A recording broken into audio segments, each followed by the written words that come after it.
In order to control our emotions, we need to recognize our biases. Emotions affects our thought processes and decisions, where we are not conscious. The most common emotion is the desire for pleasure and the avoidance of pain. Our thoughts, almost inevitably, revolve around this desire. We simply restrain ourselves from entertaining ideas that are unpleasant or painful to us. We imagine we are looking for the truth or being realistic, when in fact, we are holding on to ideas that bring a release from tension and soothe our egos, make us feel superior. This pleasure principle in thinking is the source of all of our mental biases. If you believe that you are, somehow, immune to any of the following biases, it is simply an example of the pleasure principle in action. Instead, it is best to search and see how they continually operate inside you, as well as learn how to identify such irrationality in others. Confirmation bias. I look at the evidence and arrive at my decisions through more or less rational processes. To hold an idea and convince ourselves we arrived at it logically, we go in search of evidence to support our view. What could be more objective or scientific? But, because of the pleasure principle and its unconscious influence, we manage to find the evidence that confirms what we want to believe. This is known as confirmation bias. We can see this at work in people's plans, particularly those with high stakes. A plan is designed to lead to a positive desired objective. If people considered the possible negative and positive consequences equally, they might find it hard to take any action. Inevitably, they veer toward information that confirms the desired positive result. The rosy scenario, without realizing it. We also see this at work when people are supposedly asking for advice. This is the vein of most consultants. In the end, people want to hear their own ideas and preferences confirmed by an expert opinion. They will interpret what you say in light of what they want to hear. And if your advice runs counter to their desires, they will find some way to dismiss your opinion, your so-called expertise. The more powerful the person, the more they are subject to this form of the confirmation bias. When investigating confirmation bias in the world, take a look at theories that seem a little too good to be true. Statistics and studies are trotted out to prove them. These are not very difficult to find once you are convinced of the rightness of your argument. On the internet, it is easy to find studies that support both sides of an argument. In general, you should never accept the validity of people's ideas because they have supplied evidence. Instead, examine the evidence yourself in the cold light of day with as much skepticism as you can muster. Your first impulse should always be to find the evidence that disconfirms your most cherished beliefs and those of others. That is true science. Conviction bias. I believe in this idea so strongly, it must be true. We hold on to an idea that is secretly pleasing to us, but deep inside we might have some doubts as to its truth. And so we go an extra mile to convince ourselves to believe in it with great vehemence and to loudly contradict anyone who challenges us. How can our idea not be true if it brings out enough such energy to defend it, we tell ourselves. This bias is revealed even more clearly in our relationship to leaders.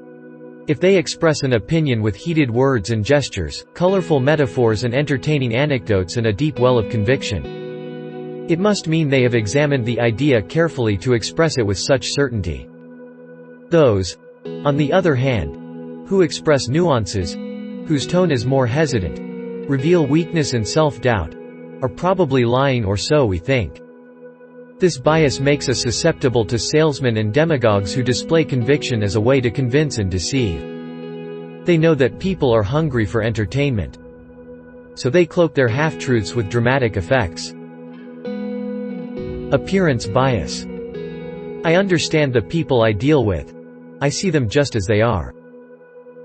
We see people not as they are, but as they appear to us, and these appearances are usually misleading. First, people have trained themselves in social situations to present the front that is appropriate, and it will be judged positively. They seem to be in favor of the noblest causes, always presenting themselves as hardworking and conscientious. We take these masks for reality.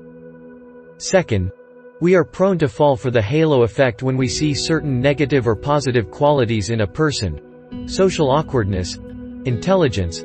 Other positive or negative qualities are implied that fit with this. People who are good-looking generally seem more trustworthy, particularly politicians. If a person is successful, we imagine they are probably also ethical, conscientious, and deserving of their good fortune. This obscures the fact that many people who have gotten ahead have done so through less than moral actions, which they cleverly disguise from view. The group bias. My ideas are my own. I do not listen to the group. I am not a conformist. We are social animals by nature. The feeling of isolation, of difference from the group, is depressing and terrifying. We experience tremendous relief when we find others who think the same way we do. In fact, we are motivated to take up ideas and opinions because they bring us this relief. We are unaware of this pool, and so imagine we have come to certain ideas completely on our own.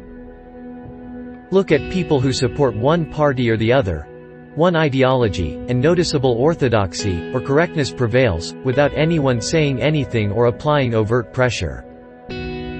If someone is on the right or the left, their opinions will almost always follow the same direction, on dozens of issues, as if by magic. And yet few would ever admit this influence on their thought patterns. The blame bias. I learned from my experience and mistakes. Mistakes and failure elicit the need to explain. We want to learn the lesson and not repeat the experience. But in truth, we do not like to look too closely at what we did. Our introspection is limited. Our natural response is to blame others, circumstances, or a momentary lapse of judgment. The reason for this bias is that it is often too painful to look at our mistakes. It calls into question our feelings of superiority. It pokes at our ego. We go through the motions pretending to reflect on what we did. But with the passage of time, the pleasure principle rises, and we forget what small part in the mistake we ascribe to ourselves. Desire and emotion will blind us yet again, and we will repeat exactly the same mistake, and go through the same mild, recriminate process followed by forgetfulness. If people truly learn from their experience, we would find few mistakes in the world and career paths that ascend ever upward. Superiority bias. I'm different, I'm more rational than others, more ethical as well. Few would say this to people in conversation. It sounds arrogant. But, in numerous opinion polls and studies, when asked to compare themselves with others, people generally express a variation of this. It's the equivalent of an optical illusion. We cannot seem to see our faults and irrationalities, only those of others. So, for instance, we'll easily believe that those in the other political party do not come to their opinions based on rational principles. But those on our side have done so. On the ethical front, few of us will ever admit that we have resorted to deception or manipulation in our work, or have been clever and strategic in our career advancement. Everything we've got, or so we think, comes from natural talent and hard work. But, with other people we are quick to ascribe to them all kinds of Machiavellian tactics. This allows us to justify whatever we do, no matter the results. We feel a tremendous pull to imagine ourselves as rational, decent and ethical. These are qualities highly promoted in the culture.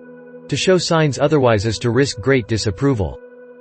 If all of this were true, if people were rational and morally superior, the world would be filled with goodness and peace. We know, however, the reality. And so, some people, perhaps, all of us, are merely deceiving ourselves. Rationality, personality and ethical qualities must be achieved through awareness and effort. They do not come naturally. They become through a maturation process.